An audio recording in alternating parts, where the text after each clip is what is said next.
Hello everyone, this is Pramila Jnanarani, your biology teacher. I hope you're all doing well. Happiness is within us. There's no difference between a good day and a bad day, but there's a difference only in our attitude. So let's start the day with a positive attitude of spreading love, joy, peace, and happiness. In this session, we are going to deal with the chapter Control and Coordination. So, shall we move on to today's topic, children?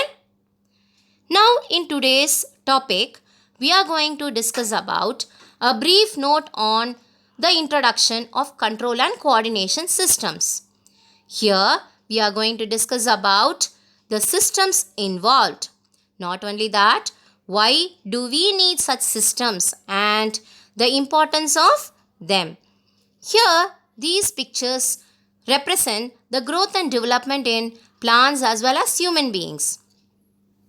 We plant a seed, it grows into a sapling and then into a plant.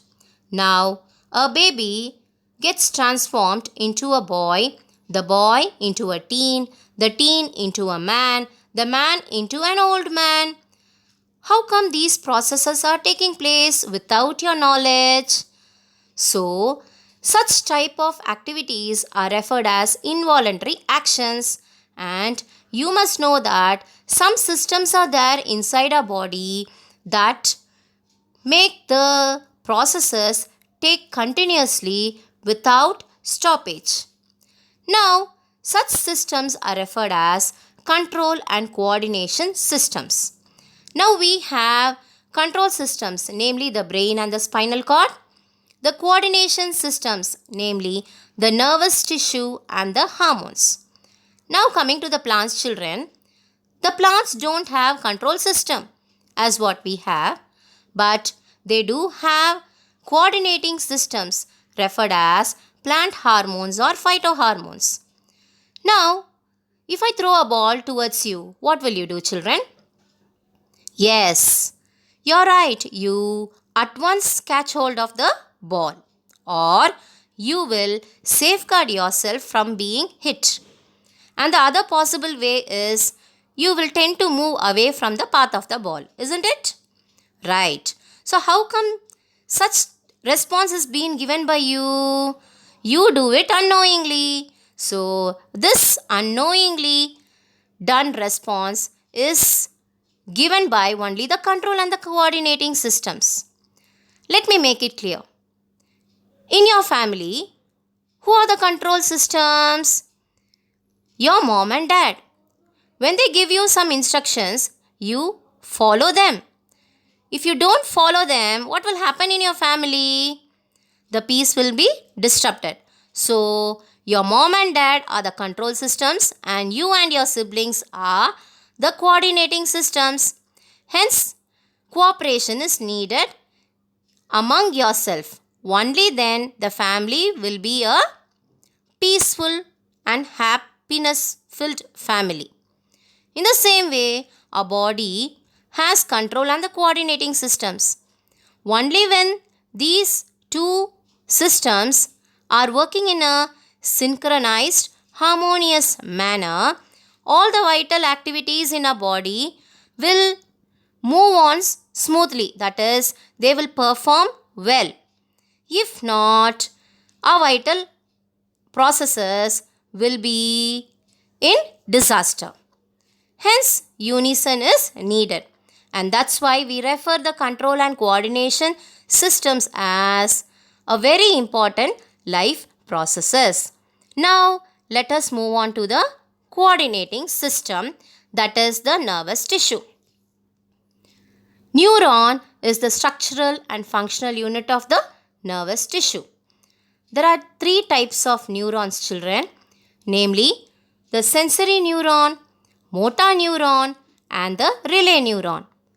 Let me introduce the sensory neurons.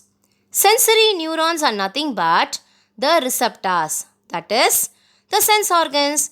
I hope you are aware of all the 5 sense organs, that is the eyes called as photoreceptors, ears referred as phonoreceptors, nose referred as olfactory receptors, tongue referred as gustatory receptors.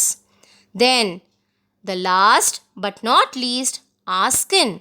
It is referred both as a tango receptor and a thermoreceptor. That is, tango in the sense means it helps us to sense the touch. Then thermoreceptor, it helps us to sense whether an object is hot or cold. Now coming to the structure of the neuron. The neuron consists of two main parts, that is the cell body and the axon. Eventually it is made up of three parts, that is the cell body, axon and the nerve ending. The cell body consists of a protoplasmic fibers extending outside. So these protoplasmic fibers or extensions are referred as dendrons or dendrites. Now, these dendrites are the ones that sense the impulses. So they transfer the impulse that is got from the stimulation into the cell body. The cell body has a cytoplasm and a nucleus. In the cytoplasm, the cell body has some specialized cells called as the Nissl granules, which transfer the electrochemical impulse got from the dendrites to the long tube-like structure called as the axon. Now, the axon is covered with myelin sheath, children. Now, the axon also has some specialized cells called as the Schwann cells. So, these cells help in transferring the electrochemical impulse got from the cell body to the axon terminal. Now, when the impulse comes to the axon terminal, it goes to the nerve endings and it has to be transferred to the other nervous tissue. When these impulses are being transferred from one nervous tissue's nerve ending to the dendrite of the other nervous tissue, there is a minute gap formation between them. This minute gap is referred as synapse. I hope you have understood the structure of neuron, the types of neuron as well as the transferring of nerve impulses. Now, here let us see the instant response which we give when we touch a candle flame, or when an ant bites you, or when you get pricked by a nail. Here in this picture, you can see the person after feeling the hotness from the candle flame, the stimulation is passed through the red color nerves, that is the sensory neurons. Through the sensory neuron, the information of this stimulation is passed on to the relay neuron, that is shown in green color. The relay neuron transfers the information to both the brain and the spinal cord. But before the brain gives the order, it gets the order given by the spinal cord, and hence an immediate response, that is withdrawal of the hand by that person, is performed by the motor neuron by giving the information to the effectors, that is the muscles near the hand and the fingers. Now, when the instant response, that is withdrawal of the hand, takes place, the person feels the pain which is given by the brain. So, I hope you have understood how reflex action takes place. Now, the pathway traveled by this instant response is referred as reflex arc. Now, children, this video here, this shows how the person, after feeling the response, the stimulation is traveled through the yellow colored nerve cells there, that is the sensory neuron, and the information is passed on to the relay neuron. From relay neuron, the order is being passed on to the spinal cord, and from the spinal cord to the motor neuron, and then the withdrawal of the hand takes place as the effector gets ignited. Now, I hope you're able to understand how this process takes place. Now, again, you can see the video. How wonderful it is, isn't it, children? Now, see, listen. When this happens, the sensation of pain takes place only when the brain gives you the response, and hence such type of actions are called as reflex action. Now, this table shows you the hormones, that is the system which is involved, that is the chemical coordinating system. We have hormones. Actually, they are called as the chemical messengers. They are secreted by endocrine glands. There are three types of glands, children. They are the exocrine glands, endocrine glands, and the heterocrine glands. Exocrine glands secrete and pour the secretions into the body surface, and they are called as ducted glands.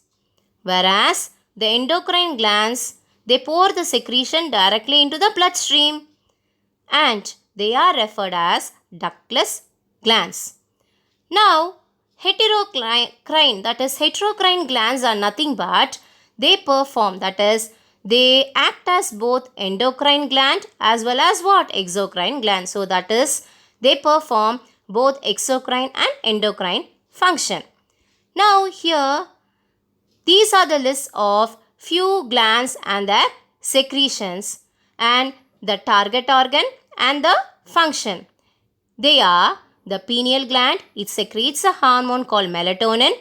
Pituitary secretes 5 secretions. They are the follicle stimulating hormone or the luteinizing hormone, antidiuretic hormone, then growth hormone, oxytocin and prolactin.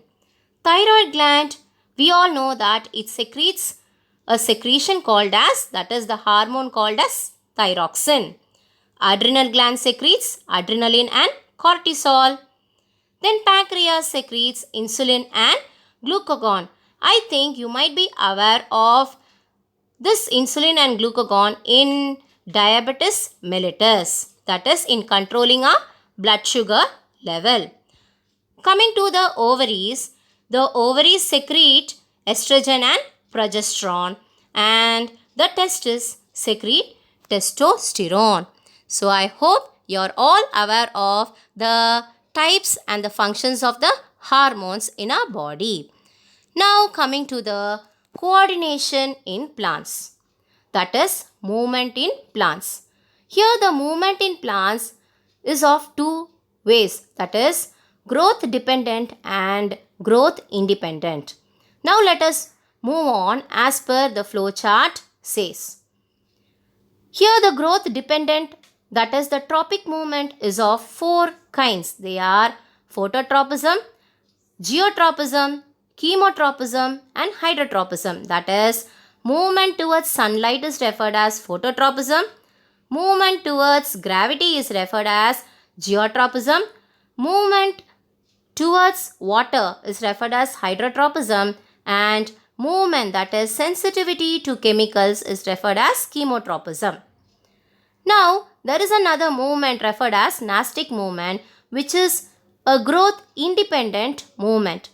When you touch a touch me not plant, what will happen to the leaves of the plant, children? Yes, you're right. It withdraws, that is, it at once closes its leaves. So, this instant response is done by the plant because of nastic movement. Now, let us move on to the tropic movements. Here, for example, when you keep a potted plant near the window, the shoot system, that is the stem, moves towards the sunlight. So we all know that the stem exhibits phototropism. As it moves towards it, so you call such type of tropism as positive phototropism, whereas the roots, they move away from the light. So you refer the roots as negative phototropism. Here this picture shows you the different types of tropic movements seen in plant. So now let us move on to the next coordinating system in the plants, that is the plant hormones or phytohormones. The plants have 5 different kinds of phytohormones which are responsible for the growth and development of the plant. Now, there are actually 4 phytohormones called as growth regulators, and one phytohormone is referred as growth inhibitor. Now let us move on to the growth regulators. Number 1, auxin. Auxin is responsible for cell enlargement, that is cell elongation in the stem and the root. So the auxin is present in the tip of the root as well as the tip of the stem. Now coming to the next one, that is gibberellin.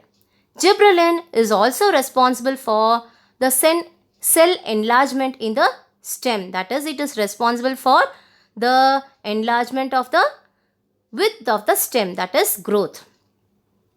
Now coming to the third one, cytokinin. As the name implies, cyto means cell. This phytohormone is responsible for cell division. And the fourth one, ethylene. Ethylene is responsible for breaking the dormancy of budding and fruit formation. And not only that, this is the only phytohormone that causes ripening of the fruits.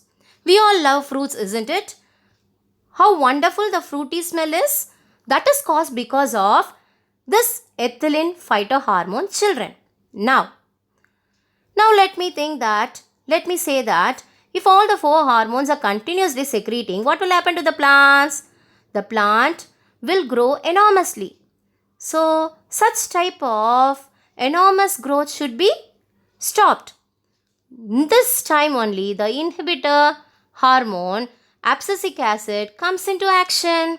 So it stops the growth, that is it stops and gives order for all the secretions to stop. So abscisic acid is responsible for the wilting of leaves, withering of leaves as well as senescence. I hope you're all very aware of what you have learnt in this chapter. Meet you next time, and then until next time, be safe and kind to all.